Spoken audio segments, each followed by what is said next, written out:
Hello, dans cette petite vidéo, je voudrais vous donner quelques conseils pour que vous partiez sur de bonnes bases avec votre encadrant, qu'il s'agisse de votre directeur ou de votre tuteur.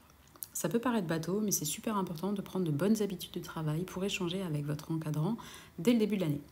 C'est vrai, vous allez être noté sur votre mémoire à la fin de l'année, mais vos rapports avec votre encadrant peuvent, d'une certaine manière, influencer votre note finale. Alors, autant prendre de bonnes habitudes dès le départ. Je ne vais ici vous parler que des échanges par mail, parce que je suppose que vous n'avez pas le numéro de portable de votre encadrant, et que même si c'était le cas, je vous invite à privilégier les mails, car cela fait plus professionnel, et surtout, vous n'empiétez pas sur sa vie personnelle. Allez, c'est parti. Premier conseil, limitez vos envois de mails. On évite d'écrire trop régulièrement à son encadrant. Quand vous avez une question à poser à votre directeur, notez-la et avant de lui envoyer un mail, vous pouvez déjà dans un premier temps vérifier que vous n'avez pas trouvé la réponse dans votre guide du mémoire ou dans un cours que votre directeur vous a donné. Rien n'agace plus un directeur ou un encadrant qu'un étudiant qui n'a pas tenu compte des consignes. Si vous ne trouvez la réponse nulle part, je vous invite à bien chercher tout de même, notamment en tapant les mots-clés dans les documents que vous avez à votre disposition grâce au raccourci clavier CTRL-S, alors vous pouvez lui envoyer un mail. Deuxième conseil, on prend le temps de se relire avant d'envoyer son mail. Vérifiez qu'il y a bien toutes les informations disponibles, que c'est clair, que c'est compréhensible, que vous n'avez pas fait de faute d'orthographe, que vous avez bien mis les pièces jointes. C'est important aussi parce que ces mails que vous envoyez donnent une image de vous, même si vous n'avez pas encore rendu votre mémoire. Il n'y a pas que le mémoire qui compte, il y a aussi tout ce qui se passe en amont et la qualité des échanges avec votre directeur constitue un point important. Pour éviter de stresser, je vous conseille de mettre votre boîte mail pour différer l'envoi de quelques secondes.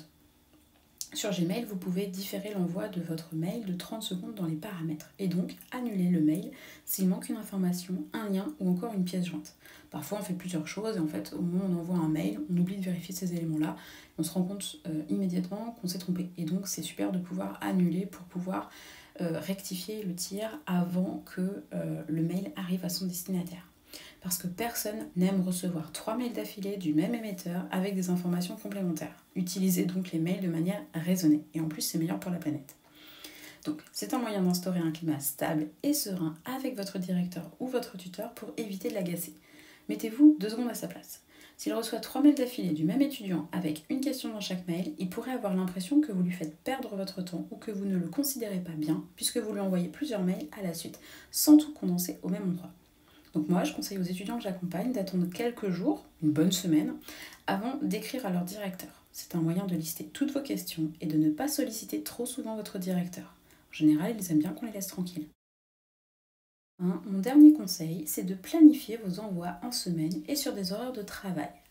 Ça se fait très facilement sans Gmail, avec l'application Gmail, mais quand vous utilisez votre PC ou si vous vous connectez directement sur votre adresse Gmail via votre navigateur, sur le bouton envoyer, en fait, vous avez une petite flèche à droite et cette petite flèche, elle vous permet de programmer votre envoi. Donc de cette manière, au lieu d'envoyer un mail un dimanche soir à 23h ou un mardi à 2h du mat, vous pouvez planifier votre envoi pour que votre mail arrive le matin vers 8h30 ou 9h. C'est toujours plus agréable pour votre tuteur ou directeur qui aura l'impression que vous respectez ces temps de pause et de repos. Du coup, on évite de solliciter son directeur le week-end et en semaine. On pense à envoyer durant la journée et pas à un autre moment. Moi, je trouve qu'un mail qui arrive un jour de semaine vers 9h, ça fait très pro.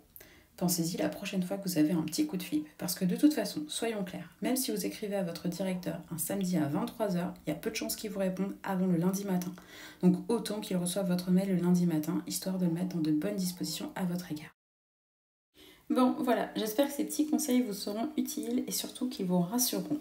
Le but n'est certainement pas de stresser, d'être tétanisé avant d'écrire un mail. Je veux juste que vous puissiez prendre confiance en vous et instaurer un cadre de travail sympa avec votre encadrant. Bon courage pour votre mémoire.